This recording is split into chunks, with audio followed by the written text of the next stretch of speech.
Hey guys, Andy here at Grenergy. Today we'll be showcasing the install of the version 1 Predator 3500.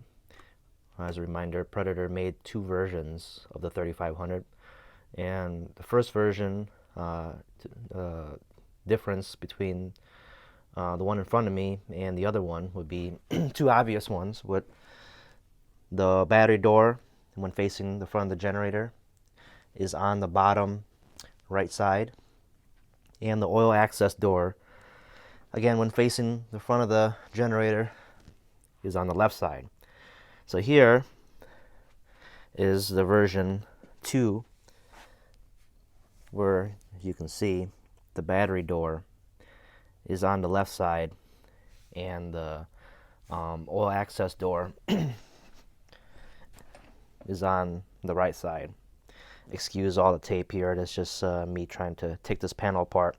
This panel is not removable, so when I was developing the kit, I had to take that out to kind of see where I was working in order to put this drill-free kit on.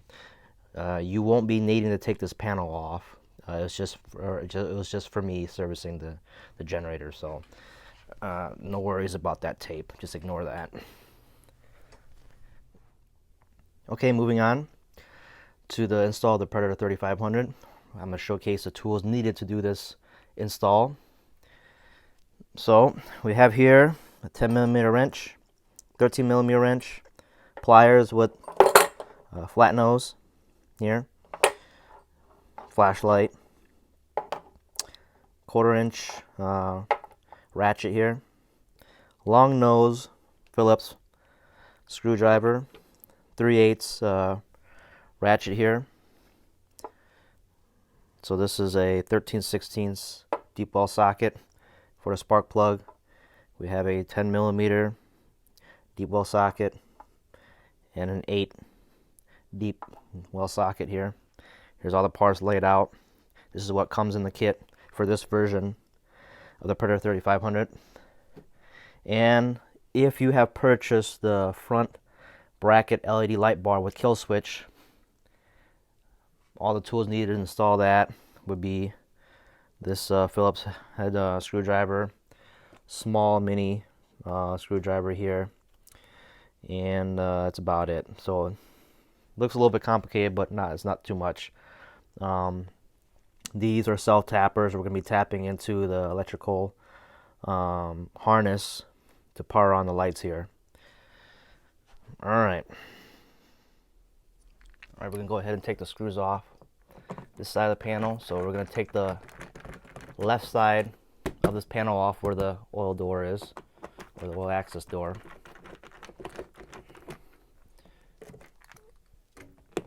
Pop up on this tab here, pull gently. You can be so these are secured by these points here, so you just want to pull down. Don't pull out, pull down, because there are hinges right here that comes down. If you pull straight out, you'll break these tabs.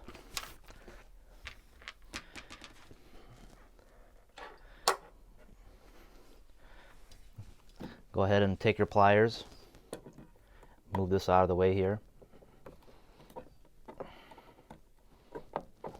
This is the evap system for your charcoal canister. And then there's a lever down here.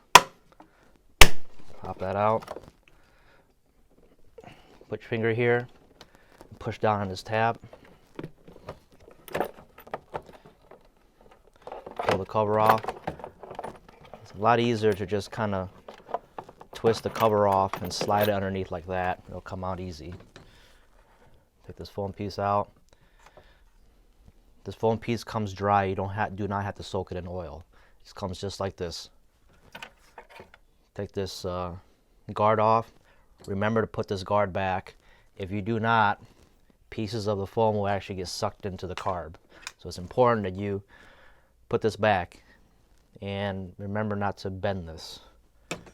It's okay, that comes off.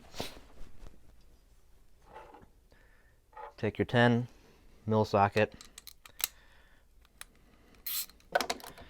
start taking off the bolts here and on the inside.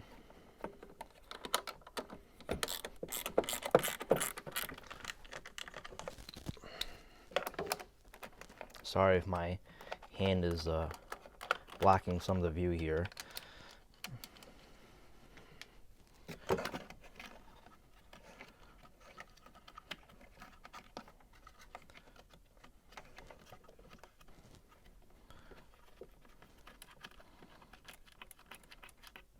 There's also an airbox bracket you need to take out, which is down here. So take your 10 mil wrench and loosen that.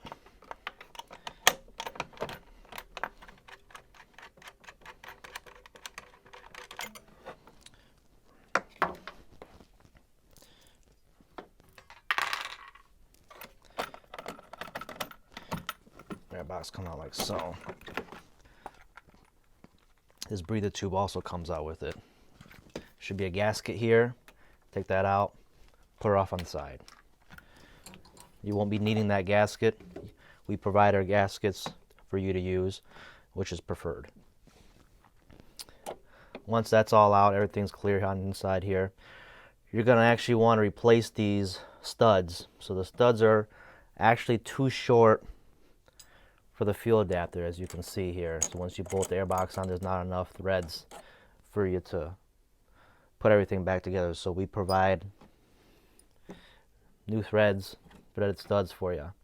So in order to take this out, you're going to have to jam two nuts together like this. Okay, come in. I usually put I usually take the factory nuts, put them in like this, right? And then jam them together.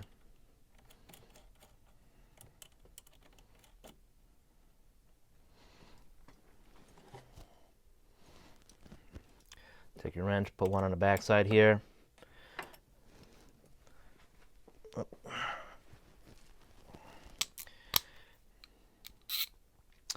Get your ratchet, tighten them, so jam it together, right?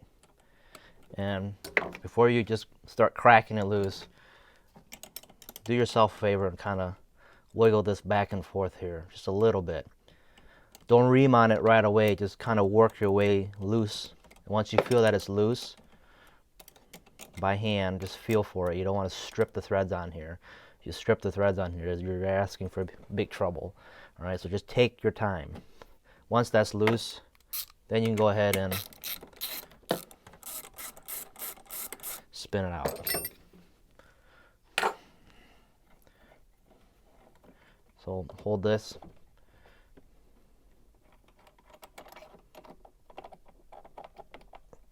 Might be a little bit snug pulling it out, but it comes out. All right. In order to take the nuts out, put one side in the wrench, one on the other on the ratchet, break it loose. All right.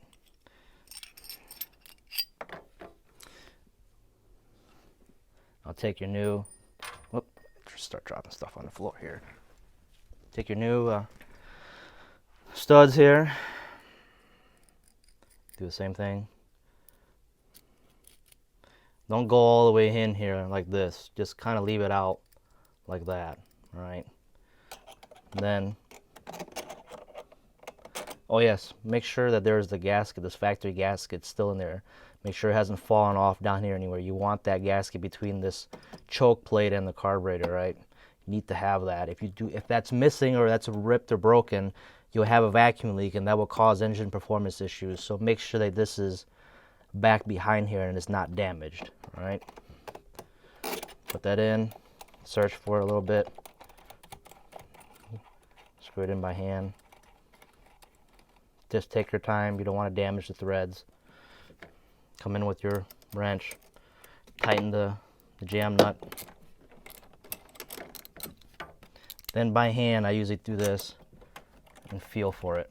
All right. Thread looks like it's fully in. Feel for it by hand until it bottoms out, right? Just start screwing in. It's only a couple of turns. Once you feel like it lightly just stops tightening, you know you kind of bottomed out the stud here, and just give it like an eighth of a turn, and you know it's good. Take it out. Do the same thing on the other side.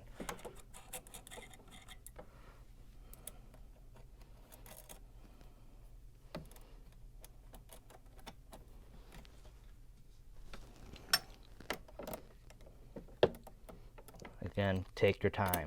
You do not want to strip threads.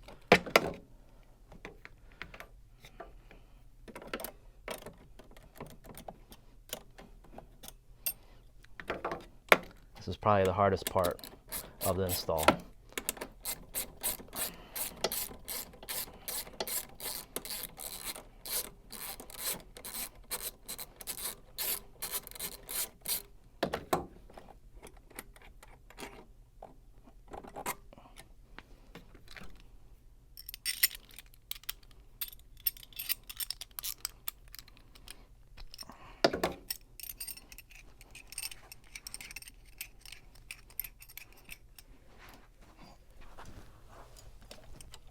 Oh, I bumped the camera there, excuse me.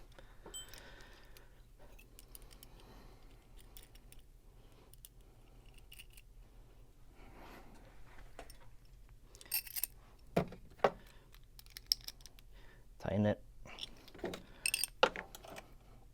Check to make sure the gasket's lined up in there. Kind of wiggle it. So that way the bolt guides into the threaded hole. Tighten it by hand. You know, you feel like it's bottomed out, great. And lightly, by feel, tighten it until it stops turning. And then once it stops, just lightly by hand, do an eighth of a turn. That's it, right? You don't need to crank on it. If you crank on it, you'll pull the threads right out of the head. You don't want to do that. Once that's all said, go ahead and release the jam nuts.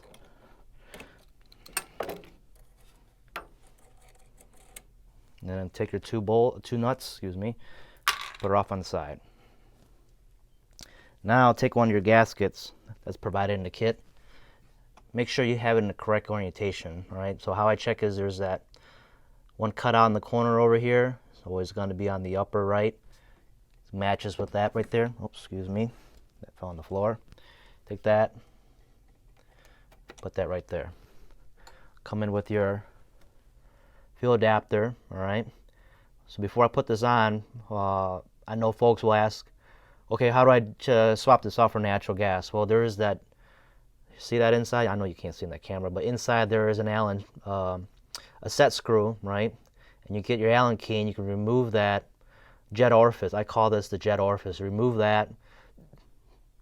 You don't have to swap anything in it once you remove that. And once you remove that, then you can go ahead and set it up for natural gas. If you want to go back to propane, be sure to install this jet back in. All right, and don't lose this screw. Okay, I have a little in with the kit. There's a little key tag. You can put this in and loop it in so that way you don't lose it, and just keep it in that little baggie there. All right, have that in there.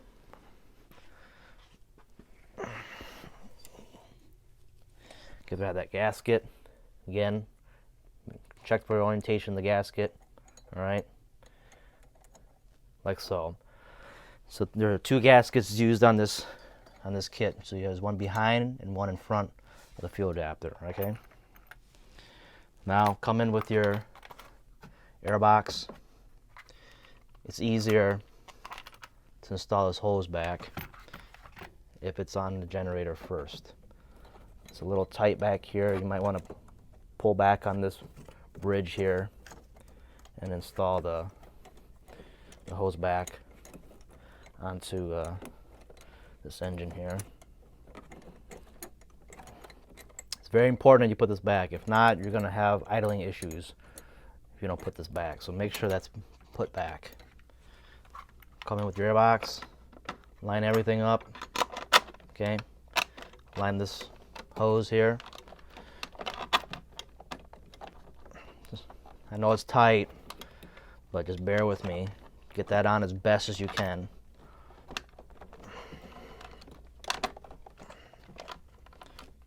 And come in with your two nuts.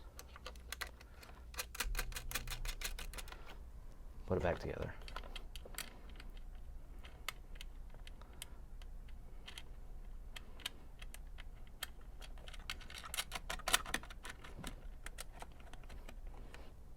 Keep it loose still, because you're going to have to, there's this bracket behind the air box, right?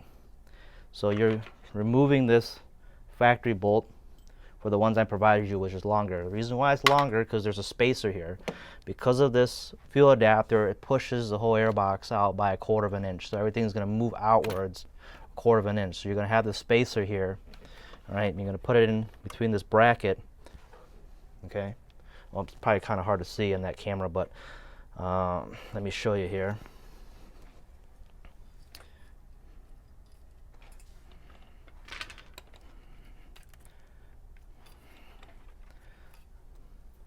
Right here. You can see it. Okay? And you're going to be putting that back.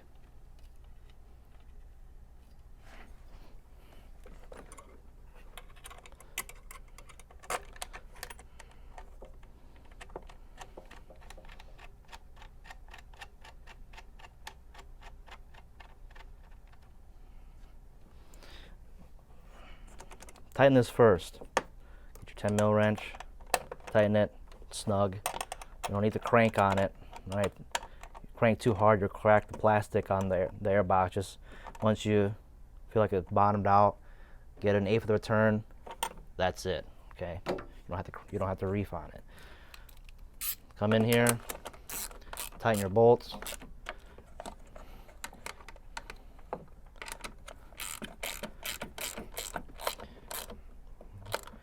Go in there lightly, tighten it, 1/8 of a turn.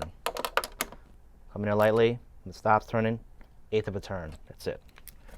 Check to see if it's snug. Great. Put the guard back. Make sure this notch is facing the inside. There are 2 tabs on the inside that needs to line up. Okay. Same thing goes with this. Here's this notch. Put that in there. There's a hole. The hole has to be on facing towards you. Put that in there. Grab your airbox cover. First thing I would do is just come in from the bottom right and go up on it. All right, come in and up on it. The reason why I say that is because this is in the way. There's a lot of room down here to go in and creep up on it. Then you can come in and put the airbox back. See how easy that was? Same thing goes when you want to remove their filter. Just come in from the bottom is a lot easier. Top part snaps in. Bottom part, there's a little latch. All right. Snap that in. Cool. So now this is going to be a tricky part, since if you don't have small fingers, it's going to be a little bit hard. So there's this zip tie right here. You want to cut that zip tie. So that way you'll have more space, more slack to pull this down and install this this hose that goes to the charcoal canister. So I'm not gonna cut it. I got my fingers are small enough to slip this on, but if you feel like you have trouble, just cut the zip tie, and that way you have a little bit more slack to put the this hose in. See if I can try getting it. Here, I'm gonna move the camera over. It's kind of hard to work with this camera in a way here, so just bear with me.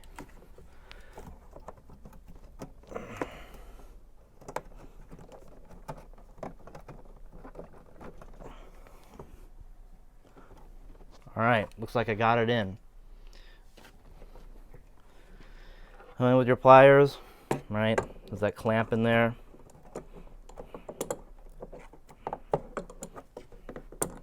Get that clamp.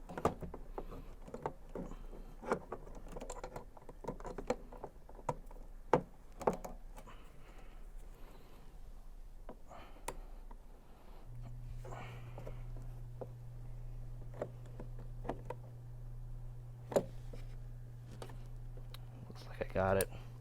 Perfect. Okay. Moving on this side here. So you have this bracket. Okay, and it bolts on here. The mounting points for this bracket are here and here. Okay. This is a 18 mil, excuse me, 8 mil. All right, coming with your 1/4 inch ratchet. Loosen this up.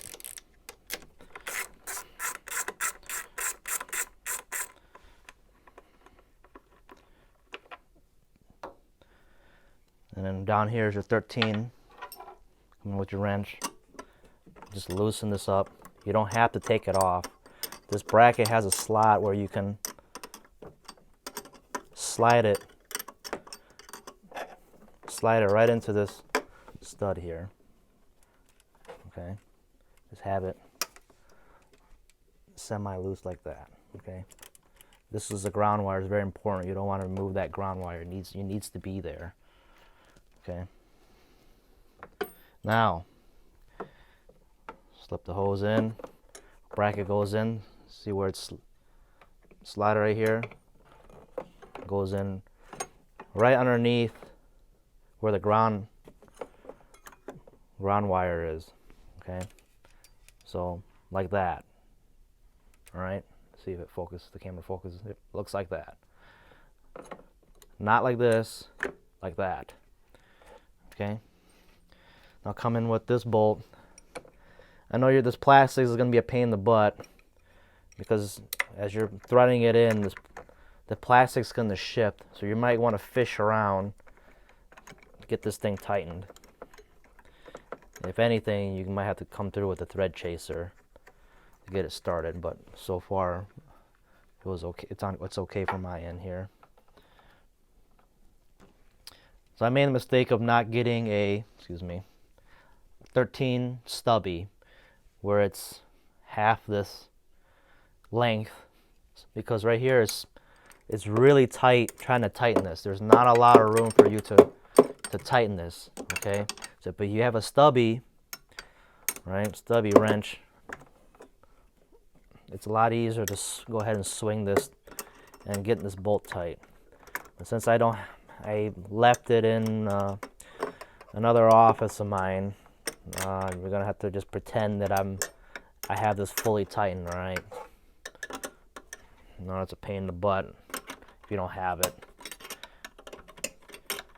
If you have the patience, you can just go ahead and use this. But if you don't, you're gonna have to either cut yours, or if you have a set of stubby wrenches, that will definitely help you out. See how I'm having a hard time here. It's just not enough space. I know I should. Folks are saying, "Well, you just should have made a kit that's a lot easier to install," but there's not a lot of room for this, you know. So I was doing my best when I was coming up with a design to get this, make this install a lot easier. But not everything's easy, and not only that, you're only doing this once, so it's not like you're doing it again over and over. So it's one and done. So when you're installing this, pull on this ground wire here a little bit, so that way it's facing towards you, and not as you're tightening, it's going to want to creep up into this wall here. So have it positioned like this as you're tightening. Okay. So I know I can't get this all the way tight because I don't have the correct tool, but you get the general idea, right, when you use a stubby. Okay. Once that's all set, go ahead and tighten the top portion here. Once it doesn't go no more, this finger tight, 1/8 of a turn. Okay, that's it. You don't have to reef on it. You know it's tight when it doesn't move anymore. Come in with your hose. Okay.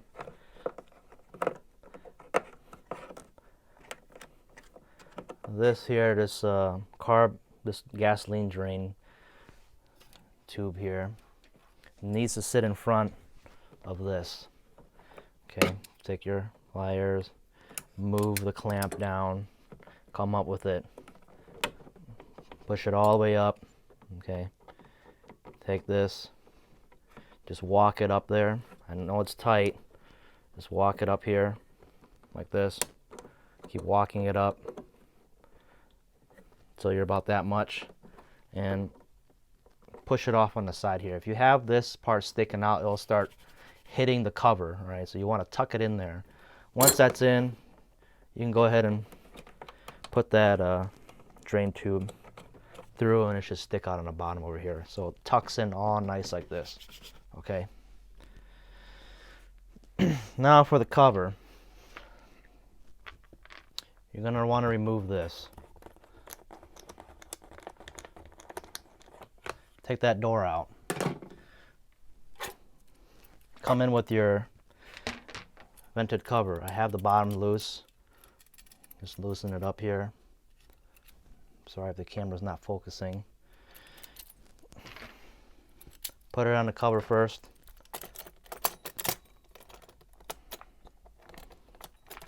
Okay.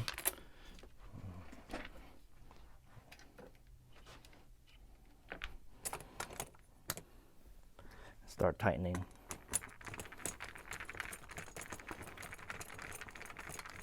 You don't have to take the cover off in order to access the oil fill neck. I made it so you can only just take this off without the whole cover to have access to the fill neck here. Okay, so once you go in, you go ahead and still do your oil change and see how I was able to take this out. Okay. Take this out. Thread it through the opening here.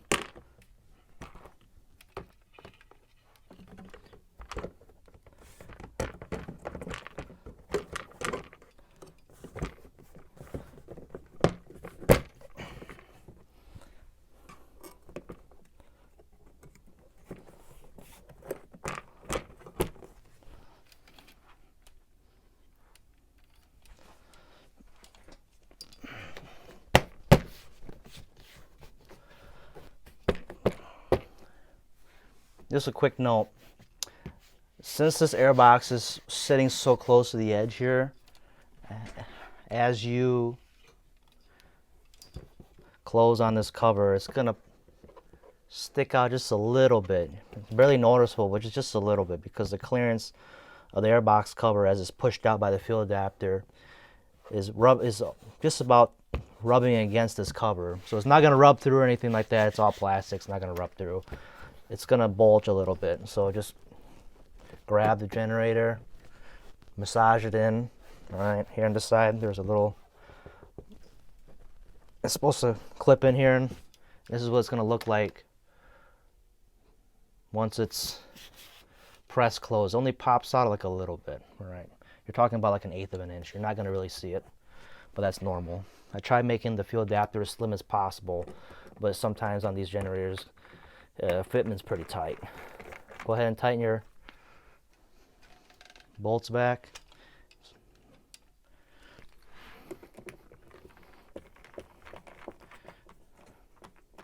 Oh, get this here. There we go. We should be all set here.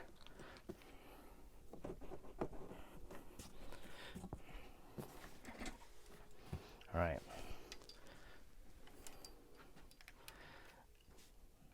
Next will be the, if you have purchased the front LED light bar bracket, we'll go through the steps next, and I'll show you how to do that.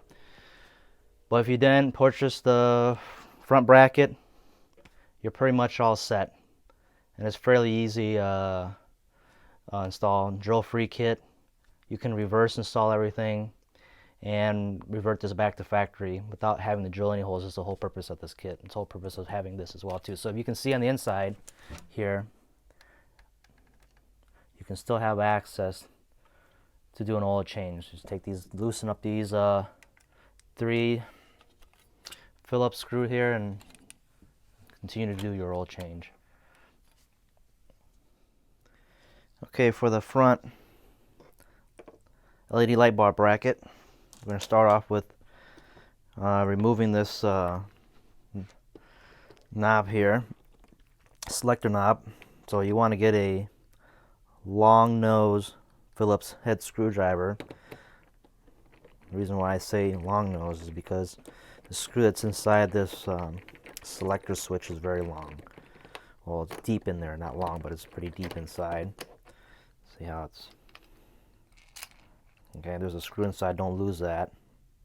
See that screw there? Put that away. Go ahead and take all 6 screws out here, including these ones on top. I already went ahead and took some of them out.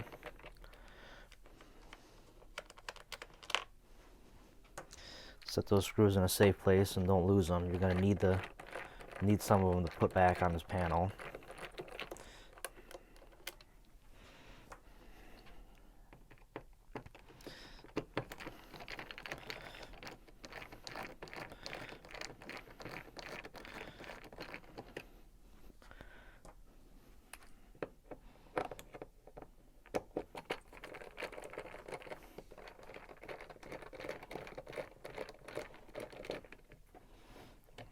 Okay. Next up, take the panel out, lay it down like this, okay? Adjust this camera for you guys. So the wires that you want to tap for the LED bulb, so you're going to take your T-taps here, okay? I already went ahead and did this, but so essentially you unscrew this, you lay the wire on the inside, so the wire goes in like this, okay, like that. Once the wire lays across, there's this pin here, and as you tighten, the pin taps into the power source on the inside like that, all right, and just tighten it. So just everything just tightens. You don't have to solder or anything. You don't use any vampire clips. This actually works a lot better, okay? And take this cap off. Oop, I don't want to lose that. Okay, like so. And set that off on the side. So where you want to tap the 12-volt source is from this plug here, okay? You're going to want to tap from here and from here, all right? Coming off here, like that. So I already went ahead and did these, because as I was testing the kit, I already tapped them. So again, tap from here, right? And here. So the wire, this red wire is going to go to this, this looks like this reset switch here. This is the ground wire. Okay, so both these coming off here, again, that's where you want to tap. Set them apart a little bit so that way they're not rubbing against each other. And go ahead, okay, and take these 2 wires, take off these ends here, unwind them, set that down in front of you, okay, and you're going to want to feed it through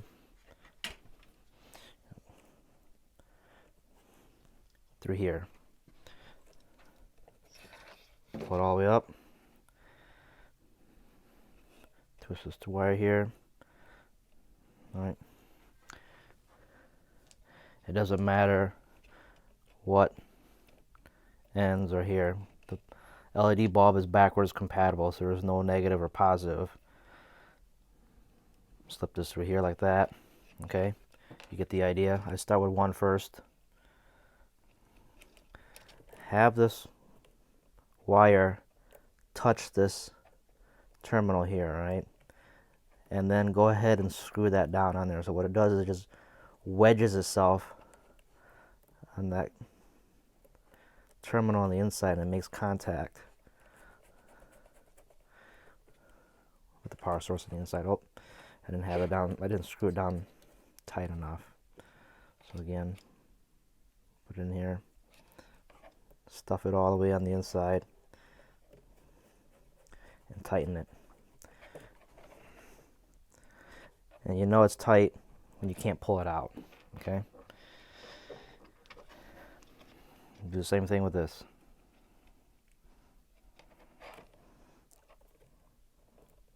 Stick it in like that, straight up, not on its laying on its side, straight up. Go ahead and tighten it. And do a pull test. If it doesn't come out, you did it correct. Now,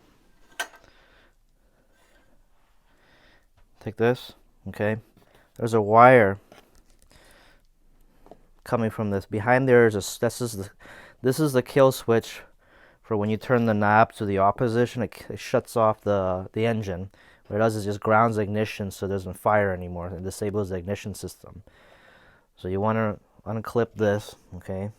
So there's this tab here. Just go like this. It should come out. You have to press on that lock right here in order for it to come out. Once you have this disconnected, you're going to want to take this male end that's on the harness side and come in with your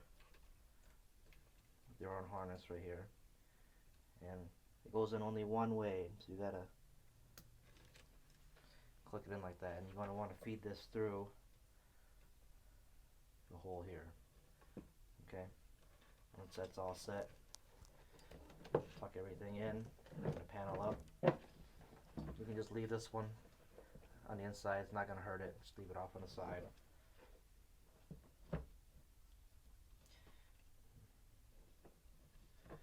Make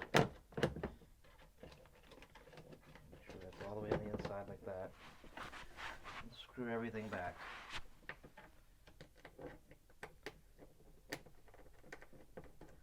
Okay, the only screws I put back are four of the screws, so you got one here, here, here, and here, okay?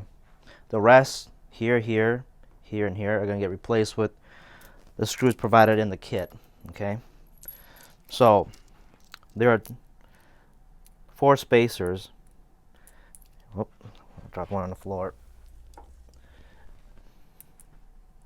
And the one that's a little bit long are going to go on the bottom, and the shorter ones are going to go on the top, okay? So shorter ones, the longer ones go on the bottom, the shorter ones go, shorter spacers go on top. You actually don't want to make the same mistake as me. You're actually supposed to put these in the back before you put this whole thing on. Let me show you real quick. I'm gonna have to take this off. Sorry guys. As I was mentioning, you're gonna want to loosen these 2 terminals here, these screws. I'll turn them out all the way, or else you'll drop the screws. Just enough for you to see through it. And it doesn't matter what wire, which goes in which. Okay.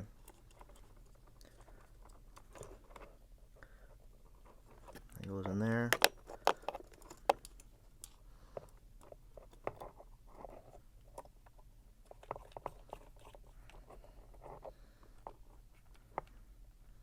It just goes in there snug. Another wire. I would tuck everything behind this switch here, so that way when it gets covered, no wires are sticking out. It just kind of goes and tucks in back there nicely. Okay.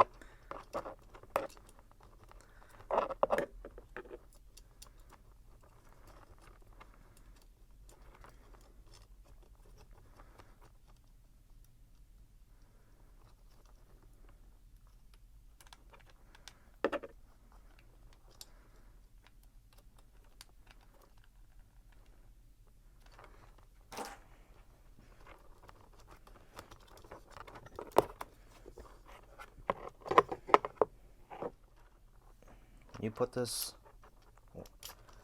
a spacer in, have it tuck in like that. Try not to move this too much, or else this wire will break off the solder here, alright? Okay guys, I figured it out.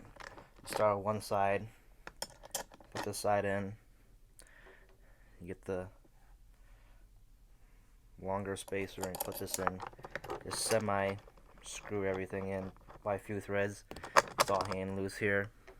Take this, thread this through. It should hold itself up for you to be able to put those screws in.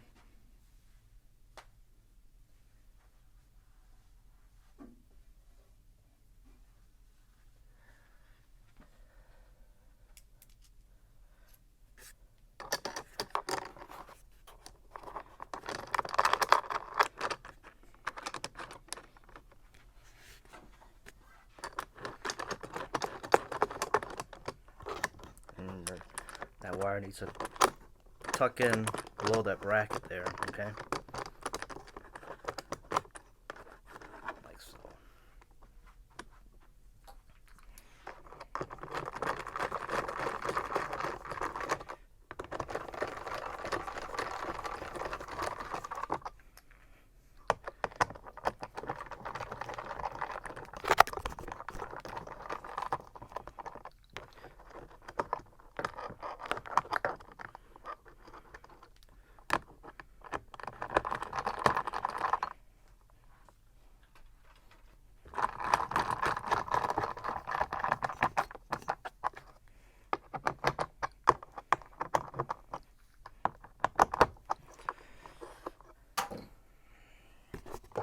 Now, get everything in, lay all the wires flat.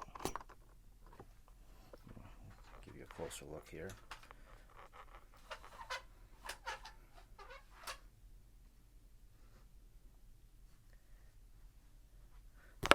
Like this, okay?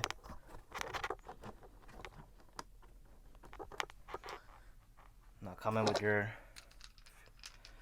selector knob, push the wires away a little bit. Whoop.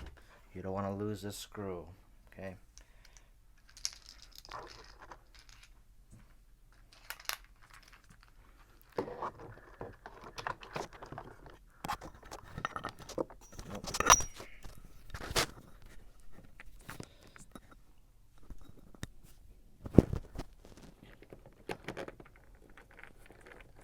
Take your time, you don't want to cross thread it.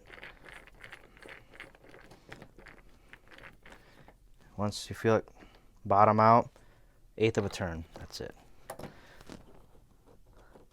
See how it sits flush right there? You can still turn the knob without any issues. There's still some clearance between the back side of this selector knob and the panel for it not to cut into the wire, so you should be fine. Alright.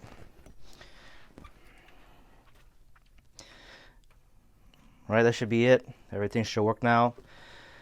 Right now, this light would only work when the generator is on. You can wire the generator straight to the battery, so you don't have to have the generator providing power to the LED bulb. You can actually pull power from the battery. The reason why I didn't do that is because if you were to bump the switch or you forget to turn it off, you would drain the battery.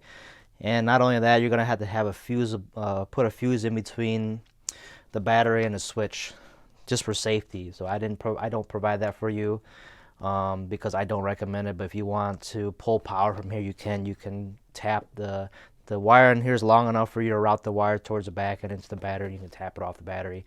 I don't advise it because you can accidentally, like I said, leave this light on and drain the battery. But you can do that. You can do that on your own. I won't show it for you guys, but you can tap into the battery if you light on your own. Alright guys, this is it for the install. If there's any comments or questions, please let me know. And if you could give me a thumbs up and subscribe to my channel, that would really help me out. Thanks.